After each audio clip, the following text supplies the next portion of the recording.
அன்பு மாணவ செல்வங்களுக்கு கலாபாரதியின் வாழ்த்துக்கள் கூடி.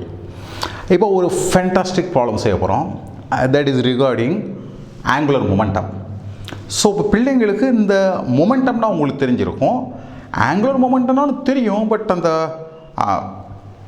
டீப்பான ஃபீல் உங்களுக்கு இருக்கான்னு தெரியல. ஸோ மொமெண்டம்னா நம்ம என்ன சொல்கிறோம்? It is what is called as how much it can impart, உந்தம். அதுதான் என்ன பேர்? This is called as momentum. So ஒரு பொருளால் இன்னொன்று மேலே என்ன உந்தத்தை செலுத்த முடியும், இல்லை என்றால் என்ன உந்தத்தை செலுத்தினால் அதை நிறுத்த முடியும். இதுதான் சாதாரணமாக லீனியர் மொமெண்டம்.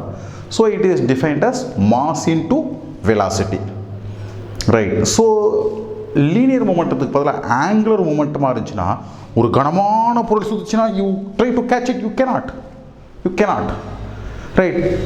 அதே இது எடை குறைவான பொருள் சுற்றுச்சுன்னா you can catch it. Okay, so அங்கே ஆங்குலர் மொமெண்டம்ன்றது இங்கே மாஸ் இன்ட்டு வெலாசிட்டி மாதிரி, மாஸுக்கு இணையானது அங்கே moment of inertia I, right? Linear வெலாசிட்டிக்கு அங்கே இணையானது ஆங்குலர் வெலாசிட்டி ஒமேகா. ஸோ இங்கே எம் இன்ட்டு வின்னு சொல்கிற மாதிரி அங்கே I into omega. So you should be able to calculate I and omega so that that problem can be simply solved, not a difficult thing. Okay, so camera கொஞ்சம் க்ளோஸாக வந்துட்டோம்ல. So ப்ராப்ளத்தை பாருங்கள். a solid cylinder of mass 200 kg, ஒரு சாலிடான cylinder உருளை 200 kilo, அது rotating about its axis, it is axis with angular speed 100 radians per second. The radius of the cylinder is 0.25 meter. Mind லைனாக வச்சுக்கோங்க. What is the kinetic energy associated with the rotation of the cylinder? So அவங்க linear energy கேட்கல, linear kinetic energy கேட்கல, kinetic energy associated with rotation, that is kinetic energy due to rotation கேட்டிருக்காங்க. Meaning இங்கே of MV square மாதிரி அங்கே வந்து of I omega square. What is the magnitude of the angular momentum of the cylinder about its axis? இப்போ சொன்னது அப்படின்னா angular momentum எவ்வளவு இருக்கும் அப்படின்னு கேட்டிருக்காங்க. m is equal to 200 kg, omega is equal to 100 radian per second, r is equal to 0.25 meter.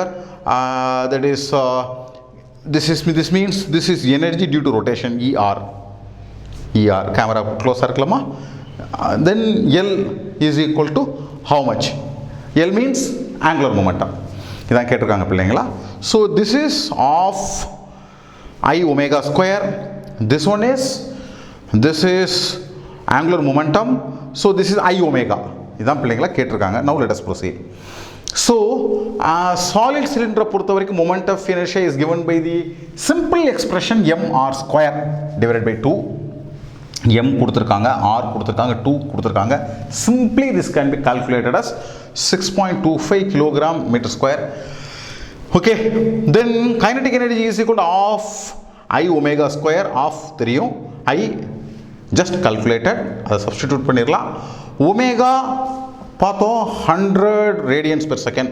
So 100 square it, you will get 3.125 into so much into the power of 4 joules, right? So energy, kinetic energy associated with rotation கண்டுபிடிச்சாச்சு. Angular momentum is equal to I into omega. So I we have calculated as 6.25. So 6.25, omega we know 100, so 625. Simple thing. So point என்னென்ன பிள்ளைங்களா, problem எப்பயுமே பெரிய கஷ்டம் கிடையாது. Problem is ஃபீல்டில் இருக்கக்கூடிய problem. உங்களுக்கு என்ன தெரியணும்னு கேட்டிங்கன்னா, அதில் பயன்படுத்தக்கூடிய நொட்டேஷன்ஸ், வார்த்தை பிரயோகங்கள், அதற்கான பொருள், உள்ளர்த்தம், அதற்கு இடையில் இருக்கக்கூடிய தொடர்புகள், இது பிள்ளைங்களா உங்களுக்கு தெரியணும். ஸோ உங்களுக்கு அது ஒன்றும் மிகப்பெரிய கஷ்டம் இல்லை. நிச்சயமாக உங்களுக்கு நான் என்ன பேசிக்கிட்டு இருக்கேங்கிறது புரியும் நம்புகிறேன். ஏதேனும் சந்தேகங்கள் இருந்துச்சுன்னா கமெண்ட் பாக்ஸில் என்ன செய்யுங்க, டைப் பண்ணுங்கள். எங்களால் உங்களோட கேள்வியை புரிஞ்சிக்க முடியும், பதிலும் சொல்ல முடியும். இன்ட்ராக்ஷன் நடக்கும். Interaction is the first point, basis of learning. Then மறக்காமல் சேனலுக்கு சப்ஸ்கிரைப் பண்ணுங்கள். ஸோ தட் நாங்கள் புது வீடியோ போடும்பொழுது உங்களுக்கு நோட்டிஃபிகேஷன் வந்துடும். மற்ற பிள்ளைங்கக்கிட்ட, உங்கள் சொந்தக்காரங்க கிட்ட, அண்ணன் தம்பி யார் யாரெல்லாம் இருக்காங்களோ, தமிழ் பேசக்கூடிய நல்லுலகத்தில் உள்ள அத்தனை பேருக்கும் இந்த தகவல் சொல்லுங்கள். இப்படி ஒரு சேனல் இயங்கிக்கிட்டு இருக்கு. ஸோ மாணவர்களுக்கு இனிமே புரிஞ்சிக்க முடியாது, படிப்பதற்கு வாய்ப்பில்லை என்ற சூழ்நிலை வரக்கூடாது என்பது எங்களது எண்ணம். அதுக்கு நீங்கள் உதவி பண்ணுவீங்கன்னு நினைக்கிறேன். உங்கள் அனைவருக்கும் கலாபாரதியின் அன்பு வாழ்த்துக்கள் பிள்ளைகளா.